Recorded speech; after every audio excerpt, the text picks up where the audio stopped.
Assalamualaikum everyone! How are you? Matutulog na sana ako.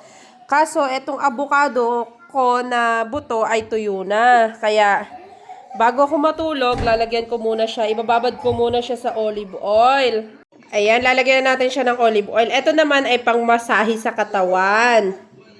Ang sarap nitong ipangmasahe sa katawan. Nakaka-relax talaga ng husto.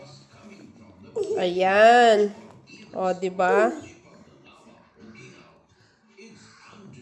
Dagdagan ko pa siya kasi hindi naman siya masyadong puno.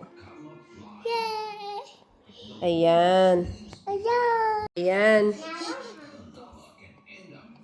Ayan, itatabi ko naman siya. Para sa, maganda to pang hilot. Ayan ang pinapangmasahe ko sa asawa ko. Eto na, nakababad na ako. Yan, tingnan niya, nag-iiba na yung kulay niya, no? Tapos, ito naman yung may bay leaf at saka may clove. O, diba? Ang dami nating pangmasahe sa katawan. Ayan, hinahanda ko talaga yan para pag uwi ng aking asawa, may pangmasahe ako. Ayan, tingnan nyo, o.